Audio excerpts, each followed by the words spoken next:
I think we're falling short globally because we're retreating into these kind of closed viewpoints, and everything is about an other. I always have tried to look at what makes us similar as humans and try to embrace and emphasize that for students, for my kids, because we could spend so much time on the differences. And so I think the global citizenship definition for me, definitely just more about the way you approach the world. Welcome to the Empowered Expat Woman Show, the place to celebrate your courage, inspire you to dream and play bigger, and support you in creating a truly fulfilled life across borders. I'm your host, Camilla Quintana, and I believe your future is too important to get lost in translation. So, are you ready to make the most of your life abroad? Then let's get started. All right, welcome back, my lovely empowered expat women. I'm so excited to be back with you and to introduce you to my guest today, Brantley Turner. Welcome, Brantley. Thanks so much for having me. Today, I'm really excited about the topic we're going to discuss, and it couldn't come at a better time because, as you can probably see in my background, I'm not at home. I'm not at my home. I am in my hometown in Vienna, Austria, with my children, where we spend all of the summer. And as a matter of fact, Brantley and I will talk about raising global citizens, and this is so relevant to all of you who are mothers. And it brings up so many questions that are, difficult to talk about with others who don't have this particular circumstance. So let's dive right in. I'm just going to quickly introduce Brantley and give you a little background information about her, and then I'll pass the mic over to her and we'll grill her on all of these topics and questions that are on our minds. So Brantley Turner is the East Asia Education Director for Dwight Schools, brings a total of 25 years of experience in China, including a decade as founding principal of a unique Sino-US high school approved by China's Ministry of Education. Now, after spending a year or so in the States, she will go to actually move to Vietnam because one of her recent ventures include educational startups there. She's renowned for her groundbreaking East-West school leadership and exceptional Chinese communication skills. She's a strong believer in the power of disruption in education, which sounds so good. I want to know more about that. She views school leadership as a dynamic space for exploring individual assumptions and perspectives, and how these can either hinder or propel progress. Her commitment to constant innovation in leadership, school enhancement, arts programs, and educational technology underpins her drive for top student outcomes in Asia. Brantley is a forward-thinking leader in the global 21st century education discussions, and I am so happy to have you here on the Empowered Expat Woman Show. So Brantley, maybe just to start off, can you tell us a little bit about your journey and how you came to do what you do? Absolutely. And it's always when I hear the bio, I think, yikes, it's a lot of information for all the listeners to kind of take in. I think it's so important to kind of simplify and reduce and pat journey. And the reality for me is actually I deserve no credit. So when I was 17 for work, my parents moved to Hong Kong. And actually, I didn't go with them. I was going to be starting university a few months later. And I had not spent a lot of time outside of the US. So I'm from New York originally. My family's from the South. So Alabama, Tennessee. I spent a lot of time in the South and very little time outside the US. Interestingly, given your background, the first trip I ever took outside of the US was to Vienna. And it was, an opportunity to travel again for my parents' work. And, so I would say my opportunities were created from their opportunities, and being from very small rural, my father's from a town of less than 1,000 people in South Alabama. He had that migration, lust and interest in just continuing moving. So it was a big move from South Alabama to Brooklyn, New York. And then ultimately, when the opportunity came to go to Hong Kong, my dad, we lived in San Francisco briefly when I was a child, but And I think just my point in bringing that whole background piece up is that spirit of, there is a spirit of migration and what that brings to families, but also just saying yes to things. We can find so many reasons to say no, but I definitely had parents that were sort of trailblazers in taking on experiences that maybe many others wouldn't at their ages, because they didn't move until their 50s to Hong Kong. That spirit was really there for me. So I would just say the reality was, as opportunities came up for me through them, I just was encouraged to say yes to them, to embrace them and keep going. And I think in the context of your show, you've had many guests actually that have had opportunities because of their parents. But I think that having a family dynamic that presents that spirit of either we're going to get through this together, we have each other, or a parent who took major risks and took, major leaps to create experiences for their children and to, bring opportunities that they might not have had. I think it's that spirit that I think is important. And I think you do a really good job of kind of sharing those stories on the show, because it can be scary, right? Yeah, it can be hard. I was just going to say, I feel like as parents, between borders and cultures, we need so much reassurance, because parenting in general is hard. And also, obviously, being a teacher and a school director and so forth, there is no clear science, I guess, because you're dealing with individuals and everyone is different, right? Every parent in that case is different. Every child is different. So I think there's a lot of second guessing ourselves, and we really want to do our best, but because of wanting that so much, sometimes, we can become very insecure and start comparing ourselves. And should my children be doing this and that? And well, in my case, actually, because I have this privilege of, I usually throughout the year, we live in Spain, and I spend a lot of time in my hometown, Vienna, because we have so many school holidays. So you really do kind of live between cultures. And while that is a blessing, and I feel like my children are very rooted in both worlds, it's also a tiny little bit of a curse, because you can't help but comparing, right? And so I had to very consciously overcome, and I still fall back into it from time to time, to refrain from comparing my kids to the kids there and the kids here, and expect my kids to be able to navigate both worlds perfectly as if they only lived in one, which is an unfair comparison. So yeah, I just wanted to say, I think, international, globally minded parents, we need so much reassurance, and I'm just glad that you're here to give us that. Well, and I think, I'm totally with you on that. And I find it so interesting. One of the great gifts to myself from now having spent all of this time outside, and I've lived in multiple cities in China. I spent the longest time in Shanghai, but the gift of that living outside of one's own cultural context for me as a woman and a mom has been to release me from a lot of the shame that I feel like, is associated for me with my own culture. And as you say, I'm from New York, whether it's all the amazing activities that my college friends' kids are doing, that, this chess champion and, competitive athlete, and like just these amazing accomplishments of these New York kids.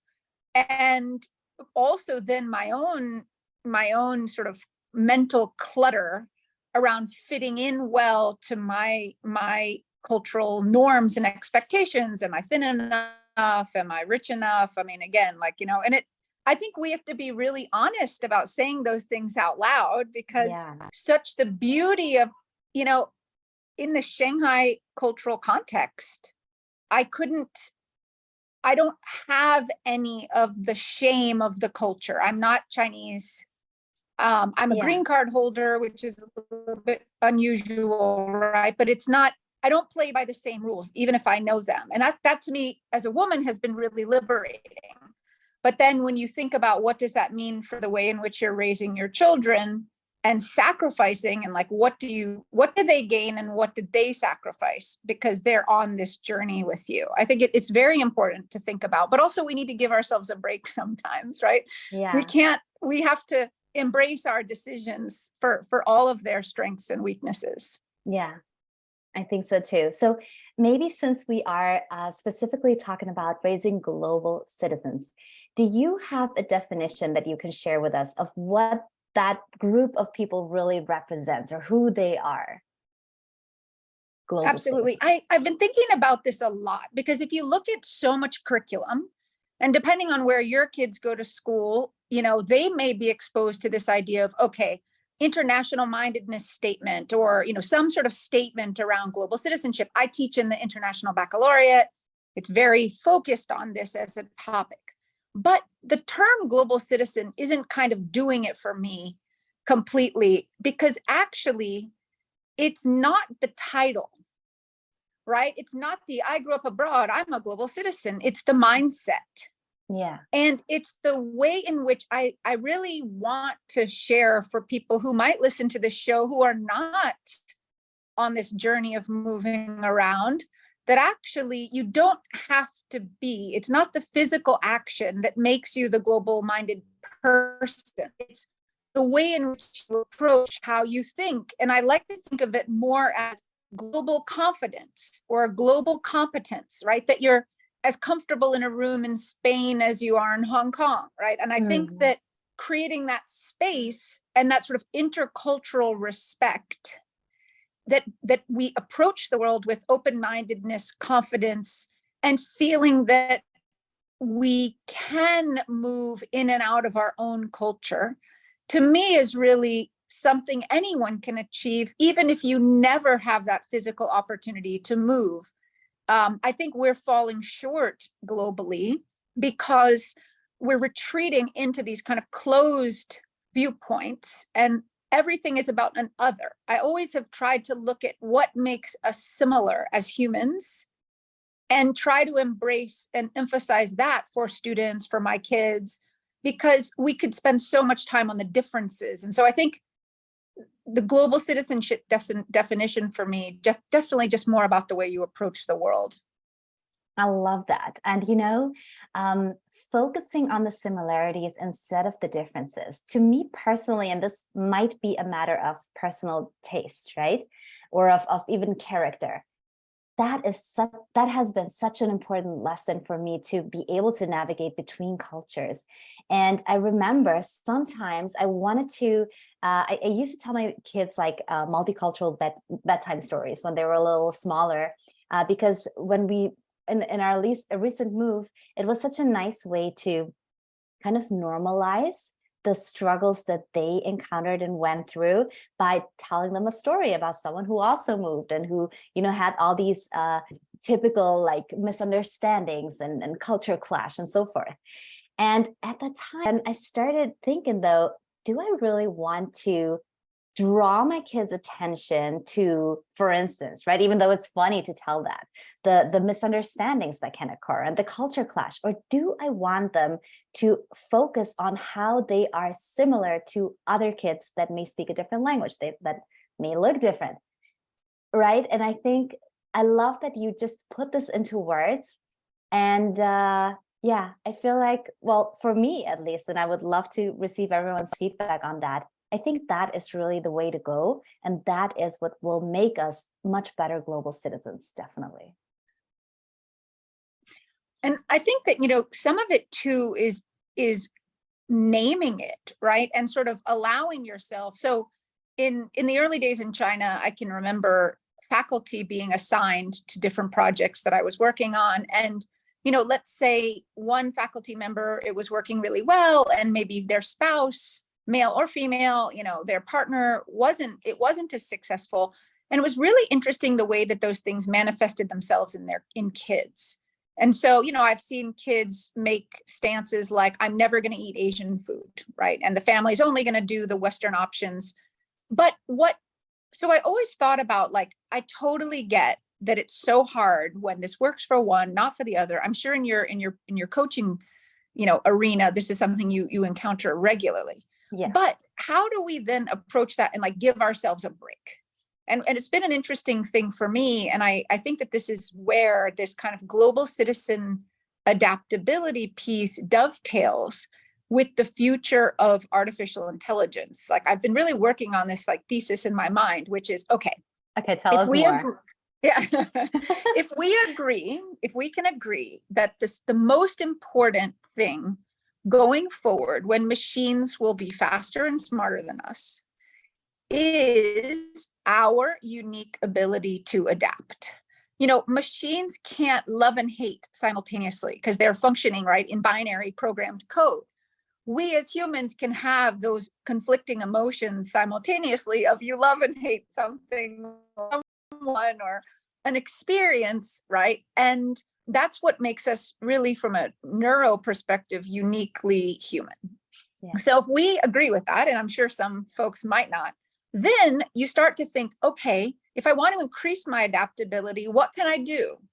What are things that I can do? So my son, who's 9, he was born in China. My husband is a Caucasian American, so we're both Caucasian American, but my kids were born in China. We've been in New York, and my son has become a picky eater, in my opinion, picky, because if he's not eating everything, it feels picky to me. But part of the reason is he's like loving American bacon, steak, and hamburgers. This beef, right, that he didn't necessarily grow up having exposure to in the same way. And it's been stressful for me thinking, oh my gosh, my son who ate everything in Asia, what's going on? So I've approached it with him from like a neuro perspective, like rather than me nagging him every meal that he can't have bacon or steak, it's to say, listen, okay, most of the time, for most of the week, you can eat what you want. Like we're going to make healthy stuff, try to make good choices. But once a week, you need, not for me, but for your brain, to remind your brain that you can try foods that you don't like, that you have that adaptability. If I'm eating sashimi, you're tasting it. If I'm having something you used to like, now you say you don't like, you've got to just at least try it. And this is a small thing, but it helps reduce conflict on like a general every meal situation. Yeah. And it also helps it make, for my son, not about me, but about his brain, and just saying, listen, your brain needs to remember that you can try new things and have new experiences. And this is helping you. And you might not know it now, but this is something that is important for the future when you live in a much more AI generated, world than I have. And anyway, so we could talk about a lot of little tips and ideas, but I do think you can dig into these topics in a way that depersonalizes it, right? It's not just, about what mom wants. Right. Yes. So now you mentioned adaptability, and I think indeed it is such an important trait that we do really practice and hone when we live across cultures, and something that machines will, hopefully they won't be able to, match that. But what would be some other aspects of raising global citizens beside adaptability? Are there some other aspects or concepts that you would like to share here? Sure. I mean, I think, again, like thinking about machines and machine learning, we could have a long conversation about learning languages, right? We could talk about, Google Translate and DeepL, which is DeepL is probably the best translator out there. Like, we could talk about how there's reduced need for learning multiple languages. But the reality is that from a cultural understanding perspective, that's totally incorrect. Right. And so, the idea, not that, one of the things that's interesting is if you think about Vietnam, I'm stepping into this context, we could have, people would talk a lot about what that means if you're going to educate Vietnamese nationals in English and Vietnamese and, how you value home country language. But the fact is that English is a tool to fuel the development of Vietnam, because Vietnam needs interaction with the outside world to provide growth for its own economy, and it has interdependence. It can't go it alone, and it actually has relationships both, with the global North and the global South that are all very important. It plays a very neutral role, actually, politically in Southeast Asia, and I think it's really interesting to think about how, English as a tool is critical for that development. Maintaining home country language is key. And I think we would all agree with that. But in some other context, particularly in the US, I think you being European and being anchored in Europe, like this is a kind of no-brainer. But I think in the US, we don't necessarily value multilingualism in the same way because we don't see it as a tool to better understand culture. And I think that if the US did understand that more thoroughly, it doesn't mean a machine can't translate faster than you, but I can speak Chinese well and read and write. My French is, AP French from high school, so I can get around. And I obviously speak English. But to me, it's all about unlocking cultural understanding through language. And I wish I spoke more languages. But my main message would be there's many places in the world that really understand this. The US may not be one of them. And to me, that's the second key. Don't think of language just as a tool. Think of it as a gateway to real understanding. Absolutely. I always say that language is the gateway to culture. There's so much in the language that helps us understand why this culture is the way it is and why they do certain things. And now I'm just, since you mentioned Google Translate, I'm just imagining what a conversation would look like between two people that just hold their phones up and like go, oh, here's the thing, or, they can, the machine can read it out to them. But if there is not this connection piece, like the computer cannot have this connection piece, right? So it will just be a very dry, maybe not even very, I don't know, skilled translation. So definitely, I would say that these tools, AI, very helpful, but it definitely does not replace learning a language, apart from the, multiple benefits that learning new languages has on your brain and on children's brains and so forth. So are there any misconceptions, would you say, about global citizens and raising them and their strength and their important role in the world? I imagine, or I know actually, there are many people who don't understand. Like, why do you need to raise your kids between cultures? Why do you not just stay in one place? Why do you need to teach them different languages? Don't you want them to just learn one really, really well? And why do they need to, navigate between different worlds? So I think, look, the major challenge around talking about kids as global citizens is this kind of elitist concept, right? That like only kids of privilege get access to this type of movement. And I think in a lot of spaces that is true. A lot of, private school kids who move due to their parents' work. But I also think that discredits. I know that on other shows you've talked about the idea of an immigrant versus a expat. And the reality, for me in China, there is no immigration, right? There is no path to citizenship. I have the highest level work status granted in China, and that I don't need a visa to go in and out. I have what's called a permanent resident card, essentially a green card for China, but that's the highest level you can achieve. So there is no immigration. And that's the case for the majority of countries in Asia. There isn't a pathway to citizenship. And so your only option is to be a resident, expatriate. You will never be granted the right to stay in that location without a job.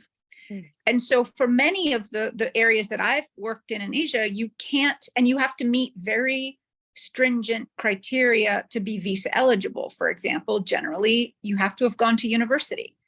In those, you have to have a bachelor's degree. So in those visa structures, there is built in a reality that limits access. I think we could have a long conversation about what that means, but in my case, there hasn't been no other option. And so I think that number one is thinking about when you are a foreign national living in a country in which there is no immigration granted, how do you navigate contributing to that country enough that you are perceived as valuable to have around? And this is where what's interesting, and we move a bit away from the corporate sphere, becomes teachers, right? There's this fascinating kind of global group of international educators from all over the world. I've worked with an incredibly diverse range of people and passports and cultures because I'm anchored in this education space. And I think that starts to look very different than a expat class, on an assignment abroad. And it looks very different to pursuing immigration, because all the teachers that I've worked with have been in countries where there was no path to citizenship or to long-term stay without employment. So I would say how that maps itself onto our children is helping them understand what the pathways are, right? You can live a fascinating and unique life moving from place to place if you choose education. I think a lot of young people think of their teachers as very traditional, not necessarily the type of people that pick up and move around and have these interesting experiences. But so a very financially interesting option for many teachers is to go abroad, to go outside of their home country, remain teaching, and then generally their own children will be given education within that school where they teach. And so you've created an experience for your child that you might not have had financial access to in a different, because you aren't in a different, more corporate sort of career track. And so I would just love to think about delineating what the different routes to expatriate living status are, and thinking about how people can be encouraged to access those, even if they come from more limited, personal options that they haven't had access to, let's say, as a child themselves. So yeah. I always tell my kids, hey, you can be a teacher and move around and embrace this lifestyle. So I would encourage in Europe, or at least in many parts of Europe, we have such a shortage of teachers. So yeah, I think that's a really interesting side note that you made here. And now let's address the teachers among us, or maybe the ones that are considering becoming a teacher. In your experience, and you've seen so much. I mean, you have this east-west specialization of the different school systems.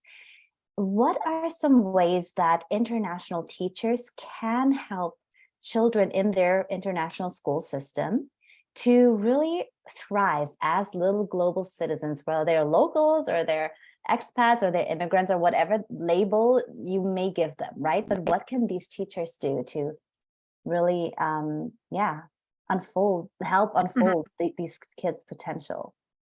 I think that number one, right, and you don't always see this in the teaching profession, is teachers themselves working on their intercultural competence. And so really ideally seeking positions where you have not walked into a school that is just a bubble, right? I think the school want to embrace some sort of connection with the culture is critical.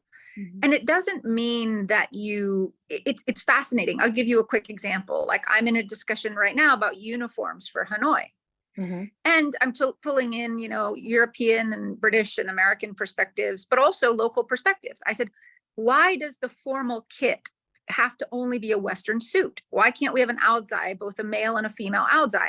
Now, look, that's not radical thinking, by the way. I mean, this is happening in a lot of places, but you've got to be prescriptive about each of those decisions. You absolutely have to give options to your students that allow them to embrace their heritage. If you are in a region, not just in the Middle East, but let's say you run a school where you have a Muslim population, you've got to be thinking about options that are going to be the most comfortable within that cultural context. And I'm not into the cookie cutter approach, right? Where everybody just looks the same and we're importing old traditional ideas of how our students should actually be presenting themselves.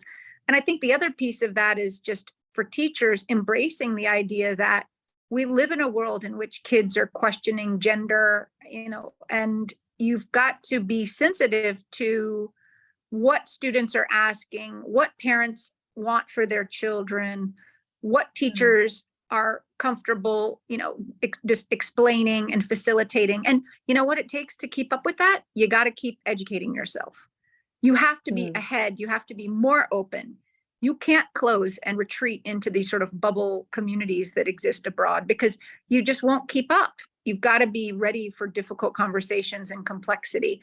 And I think it's a good question for you to ask, because I don't think a lot of people understand that we ask this of our teachers, right? That we expect them to be at the front end, and they're on the front lines, right? Supporting kids through lots of complexity and supporting families. And so the challenge of the craft of teaching is really an immense one. It's an incredibly hard job. And maybe the pandemic taught us that to a certain degree, but I can feel us already regressing back into traditional approaches and, not really understanding. And there's a teacher shortage for this very reason, because what is asked of teachers versus the support that they give to deal with those challenges, there's a big gap. Yeah. I'm just thinking now, are there any books that can help both parents and teachers to really, you said always stay ahead, or I don't know which words you phrase it, but just to keep educating yourself, which is something I always like to do as well. So do you have some favorite books on these matters that you can recommend? My approach at the moment hasn't actually been much reading that's available in this intercultural space, ironically. I think it's a great question. I don't have a really great piece of advice or a particular book. Ironically, some of what I just talked about earlier would be where I have been going more. So rather than think about the sort of human addressing, I mean, truthfully, like as a school leader, I'm unusual in that I read more from the business realm. I think business is often exploring these issues ahead of many other sectors. So I really like Harvard Business Review. It's short articles, it's easy to read, and it's a lot of management and leadership. And for me, I take a lot of my ideas about how to do things from sort of management best practices and where, the most innovative companies are going in the direction of looking at management and leadership. But on a personal level, lately I've been interested and involved in a really interesting project around a Polish book. And the book actually has only been published in Polish, but it's hopefully the author, Raphael Ohm, is working on moving towards an English edition. It's this whole idea of, rather than we think, therefore we are, cognito ergo sum, it's I feel, therefore I am. And the book is called Emo Sapiens.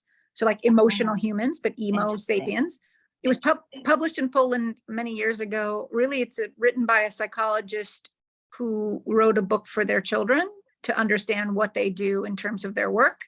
And I find so many of the ideas that I was sharing, like this idea of like adaptability with food and different approaches to help leverage what makes us uniquely human and has been really ignored for the last 500 years, right? Emotions is going to be what's critical in this AI world. So that would be my main book recommendation.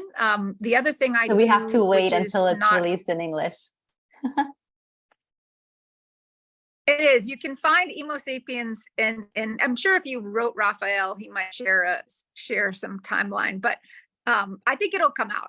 I've been encouraging him and getting to work with him on a school project that will put this out in English. So I'll stay in touch. The other one is just I like to walk, and I think like walking meditation is a great thing to do. So if you walk, is my only other advice. And there's a lot of books about walking. I will add something to your. I will add something to your answer now, which is that when it comes to raising global citizens and raising kids between cultures and multicultural kids and so forth, there is no mainstream response, right? There isn't this one book maybe that can help you. I mean, if there is, please let me know. But maybe it really is about looking in different places, looking in different countries, looking in different sectors, and just taking whatever will be helpful to your very own and unique approach that you will need to find with your particular situation and your individual kids and so forth. So maybe this, even though you didn't have like this one clear book recommendation, but maybe this was the perfect answer we all needed to hear, to just keep an open mind about this too. And now, a question that I ask all of my guests is, what does being an empowered expat woman mean to you? So for me, just coming back to that idea of recognizing that the expatriate experience is one of vulnerability, that you will meet and face different challenges. You will have very wonderful days and very difficult days, but recognizing and embracing that vulnerability and that feeling of challenge, and knowing that just the sheer kind of ability to get through that is incredibly valuable. And so I think the process, right, that this being an empowered expat woman is about embracing the process, getting on the journey, focused way less on the end result, and recognizing that you have unique opportunities to leave behind many of the challenge of your own culture, the shame of your own culture. Of course, you'll face new ones. But if you sit with that vulnerability and celebrate that, and I think many women are just masterful at that, they can handle the vulnerability of that challenge extremely well. And so just give yourself a break, allow yourself to know it's hard. Yeah, I love that. Thank you for sharing this. So this has been such a great conversation. It could still go on for such a long time, and especially it could go into so many different directions, I feel, right? So we will just need to keep following you and see what you're up to. And maybe you can just now, before we finish this conversation, let us know, first of all, where can we follow you? How can we keep knowing what you're up to? How can we maybe work, collaborate with you? What do you have to say? So I spent so long behind the firewall in China that I have less social media, but I do actively use LinkedIn. So I think LinkedIn is a great place to connect. I'm always happy if somebody sends me a message to, have further dialogue and conversation. So I would just say, get in touch there, Brantley Turner on LinkedIn, and feel free to ask any questions or share anything that you feel is worth sharing. Excellent. I will link that in the show notes. And do you have a website? Not at just school, right? So I still live with the right. Dwight Schools. So you can always find me on dwight.edu, but that's all work related. So I don't have a personal website. Maybe that's something I should work on at some point. Yeah. You let us know. Okay. So but LinkedIn would then be the best place to reach you. Excellent. Well, then Brantley, thank you so much for coming on. I know you had a difficult time now with the connection because she's actually in the desert. So I'm glad it all worked out. And yeah, it was great chatting with you. And I hope this conversation will inspire so many mothers and teachers to keep strengthening and raising our little global citizens that will shape tomorrow's world, be the bridge builders of tomorrow. So it's a very exciting task and a big responsibility also. So yes, any conversation that we can have in this regard will be of great value and inspiration for sure.